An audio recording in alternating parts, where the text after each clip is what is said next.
Hey there, welcome back to another video. And in this video, I'm going to show you how you can use Tabnine extension to create project or create code automatically. So at first, you have to actually go through an IDE. In this case, I'm going to use VS Code. You have to install this. Or on the other hand, you can use anti-gravity or other IDE like Cursor. So you can actually use it for free also. So just go with the VS Code at first and then go for the extension section you can see and then go with Tab9 Legacy. Okay, if you type here Tab9, here you can see Legacy Tab9, and here we have another Tab9. You can see tab9.com. So we'll not go with this one, we'll go with Legacy Tab9. Okay, and you just have to install it. I already installed it, and when you will be install it, then when you will install it, then you will get a Tab9. Here you can see welcome to Tab9 under this extension section.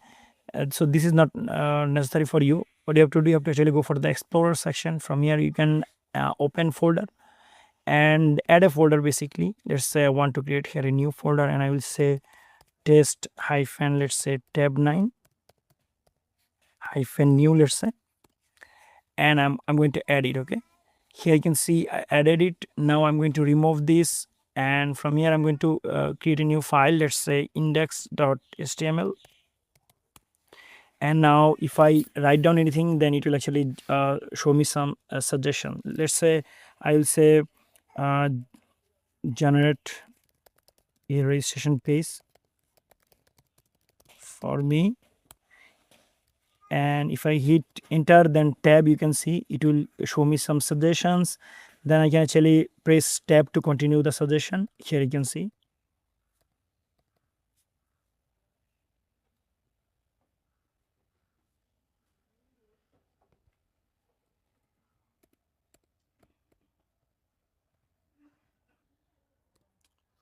So if you actually want vibe coding, that time you may go with like Cloud Code extension or Open Code CLI.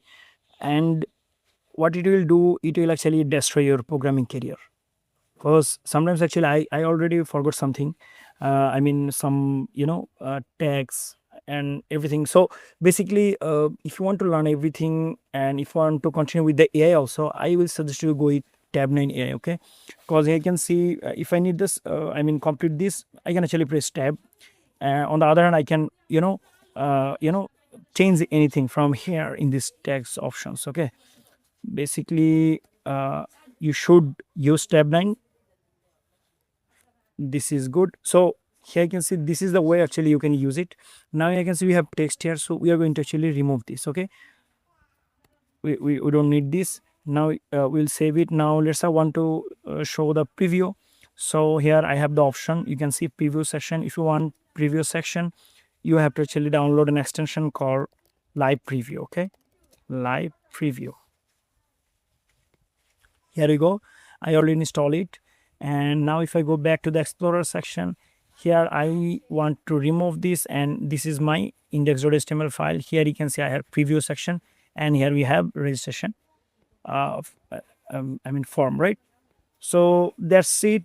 This is how actually you can use Tab9 AI, and I hope you understand it. Thank you so much for watching this video.